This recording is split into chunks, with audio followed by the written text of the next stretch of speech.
নমস্কাৰ বন্ধু বান্ধৱীসকল, ঘৰুৱা দিহালৈ স্বাগতম জনাইছোঁ।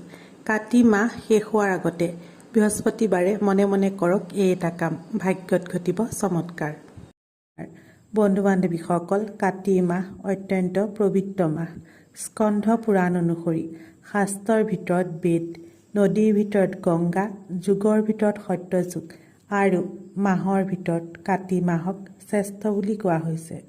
কাতি মাহৰ বিশেষকৈ বৃহস্পতিবাৰৰ দিনা যদি কিছুমান বিশেষ উপায় কৰা হয় তেন্তে ঘৰলৈ সুখ সমৃদ্ধি আহে, আৰ্থিক সমস্যা দূৰ হয়। বন্ধু বান্ধৱীসকল, আজিৰ এই ভিডিঅ'ত কাতি মাহৰ বৃহস্পতিবাৰৰ দিনা কৰিব লগা বিশেষ এটা উপায়ৰ বিষয়ে ক'ম। যদিহে ভিডিঅ'টো চাই ভাল লাগে এটা লাইক কৰিবলৈ নাপাহৰিব। ঘৰুৱা দিহা চেনেলটো যদি প্ৰথমবাৰলৈ চাইছে চেনেলটো ছাবস্ক্ৰাইব কৰি ল'ব আৰু কাষতে থকা বেল আইকনটো প্ৰেছ কৰি দিব, যাতে আহিব লগা নতুন নতুন ভিডিঅ'বোৰ প্ৰথমেই চাব পাৰে। তেনেহ'লে পলম নকৰি জানো আহক সেই বিশেষ উপায়টোৰ বিষয়ে। বৃহস্পতিবাৰৰ দিনটো হৈছে মা লক্ষ্মীৰ দিন। এইদিনা পুৱা সোনকালে শুই উঠি ঘৰ দুৱাৰ চাফ চিকুণ কৰিব আৰু স্নান কৰাৰ পাছত তুলসীত জল অৰ্পণ কৰিব।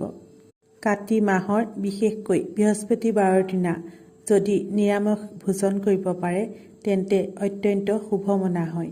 সেয়েহে যদি পাৰে এইদিনা নিৰামিষ ভোজন কৰিব। যদি কাতি মাহৰ বৃহস্পতিবাৰে বিশেষ উপায় কৰিব পাৰে তেন্তে মা লক্ষ্মী অত্যন্ত প্ৰসন্ন হয় আৰু ভক্তক মনে বিচৰা বৰদান দিয়ে।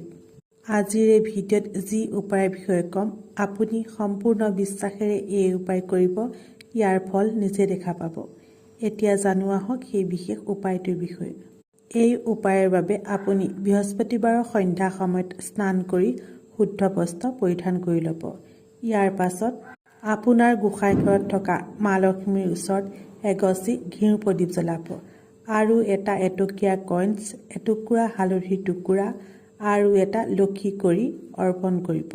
ইয়াৰ পাছত এই মন্ত্ৰৰ কমেও 11 বাৰ জপ কৰিব। মন্ত্ৰটো হৈছে ওম মহালক্ষ্মীয়ে নমো নমঃ, ওম বিষ্ণুপ্ৰিয়ায়ে নমো নমঃ, ওম ধনপ্ৰদায়ে নমো নমঃ, ওম বিষ্ণুজননীয়ে নমো নমঃ। মন্ত্ৰ জপ কৰি উঠি আপোনাৰ মনোকামনা জনাই সেৱা জনাব। মা লক্ষ্মীক অৰ্পণ কৰা তিনিওটা বস্তু গোটেই ৰাতিটো তাতে থাকিবলৈ দিব। পাছদিনা অৰ্থাৎ শুক্ৰবাৰৰ দিনা ৰাতিপুৱা বা সন্ধ্যা সময়ত এখন ৰঙা কাপোৰত এটকীয়া কইনছটো, হালধিৰ টুকুৰাটো আৰু লক্ষী কৰিটো ভালদৰে বান্ধি আপোনাৰ টকা পইচা থোৱা ঠাইত থৈ দিব। সম্পূৰ্ণ বিশ্বাসেৰে আপুনি এই উপায় কৰিব। মা লক্ষ্মীৰ কৃপাত হাতলৈ ধন আহিবলৈ ধৰিব, আৰ্থিক সমস্যা দূৰ হ'ব, লগতে ঘৰলৈ সুখ সমৃদ্ধি আহিব। বন্ধু বান্ধৱীসকল, যদিহে ভিডিঅ'টো চাই ভাল লাগিল কমেণ্টত শুদ্ধ মনে লিখিব জয় মা লক্ষ্মী। তেনেহ'লে আজিলৈ আহোঁ, ধন্যবাদ।